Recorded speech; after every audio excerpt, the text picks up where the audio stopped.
그래서 올해 1월 달만 해도 4,600억 달러 넘었는데 네. 이게 지금 한 300억 달러 가까이. 네. 줄었고 이게 8월 말이에요. 이게 8월 말이고. 이게 8월 말인데 이제 9월 달에 더 줄었죠. 더 줄었어요. 4,167억 7천만인데 지금 그래프 보시면 확 꺾였죠. 그래서 어제 발표한 게 한 달 만에 한 달 만에 197억 달러가 줄었다. 이걸 발표한 거거든요. 그러니까 이제 약간 외환위기가 오는 거 아니냐라는 우려들이 좀 나오는 거예요. 전혀 우려할 만한 상황이 아니라는 게 이제 한국은행 입장이고, 네. 다만 이제 한국은행이 아니라고 해서 저희가 아니구나 하면 안 되겠죠. 좀 비판적으로 봐야겠죠. 그렇죠. 너무 갑자기 줄었다. 그래서 저희가 이제 보면 우리나라 돈으로 한 27조 원이 환율 방어에 소모가 된 거예요. 한 달 동안에? 한 달 동안. 많이 날아가긴 했네요. 그렇죠. 그래서 많이 날아간 거고, 사실은 그 전에 줄어든 거에 비해서는 거의 한 9배.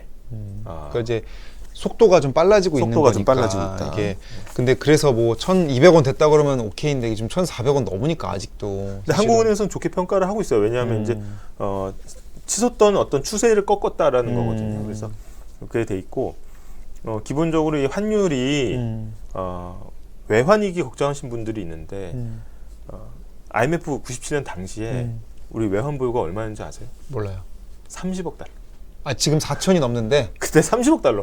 없긴 없었네. 그때는 어떤 생각이냐면 갑자기 이제 외국 투자들이 나 나갈 거니까 돈 빼달라고 하니까 뭐 전세 보증금 빼달라는 거니까 비슷하죠. 그치. 그래서 그러면 달러 외환 보유액을 한번 체크해보자라고 문을 열었는데 30억 달러밖에 없는 거예요.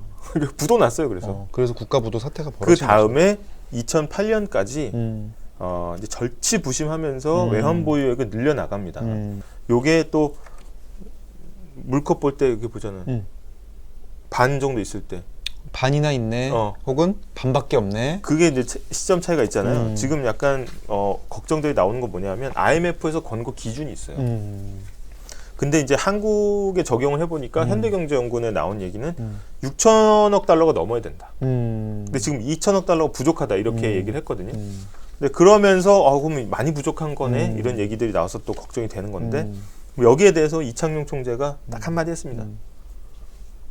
내가 IMF에서 왔는데 아니야 이렇게 얘기했습니다. 네. 근데 다만 이제 생각해 볼 점은 아까 이제 물이 반만 남았네, 반이나 남았네 이 관점 차이라고 했는데 날이 선선할 때는 물이 반이나 있네 이러면 되는데 밖에 막 기온이 막 40도고 막 땀이 삐질삐질 날 것 같아. 그렇지. 그럴 때 이제 물이 반잔만 있어도 물론 이제 당장 목말라 죽진 않겠지만 야 날씨 이렇게 점점 더워지고 이러는데 이걸로 되겠니? 이런 우려가 나올 수 있는 거죠. 네. 외부 환경에 따라서 맞습니다. 보는 관점이 달라질 수 있다.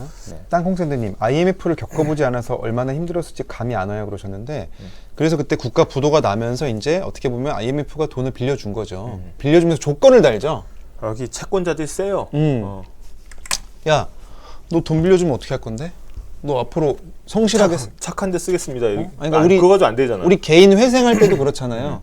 성실하게 직장 다니고 성실하게 빚 갚고 앞으로 술 담배 안 하고 뭐 이런 거 얘기를 해야 될 거 아니야. 근데 그런 조건이 각서 이렇게 각서를 쓰잖아. 그 각서가 일단 금리 높이라는 게 있었고 게다가 이제 기업들의 부채 비율이 왜 우리가 이제 부채 비율 200% 넘어가면 뭐 부실 기업이네 이렇게 얘기하는 그때 IMF 때 생긴 거예요. 그러니까 니네 돈 자꾸 끌어다가 장사하지 말고 부채 비율 20% 넘으면 그냥 관리해. 그러니까 기업 입장에서는 긴축하고 감축하니까 어떻게 사람들을 정리해고 한 겁니다. 그리고 해고를 의무화했습니다. 해고를 거의 강제했어요. 근데 문제는 그러니까 물론 이제 노는 인력들이 많고 뭐 방만하게 운영하면 당연히 해고하라고 할 수 있죠. 지금 어려운 상황이니까. 근데 그게 아니라 그냥 니네 칼로리 아껴야 되니까 일단 허벅지 하나씩은 잘라. 다리가 2다리는 있어야지 걷잖아. 그래가지고 자른 거죠. 잘랐는데 그러니까 어떻게 걸을 수가 없잖아. 나중에는 이거 어떡하지? 이거 막상 잘랐는데 필요하단 말이야. 그러니까 이제 다리를 갖고 오는 거지. 그래서 의족을 단 게 사실은 그때 이제 다시 사람을 채용하는데 정규직 채용은 못 하잖아. 임시로 채용한 게 그때가 이제 비정규직의 시작이에요. 우리나라 비정규직 역사의 시작입니다.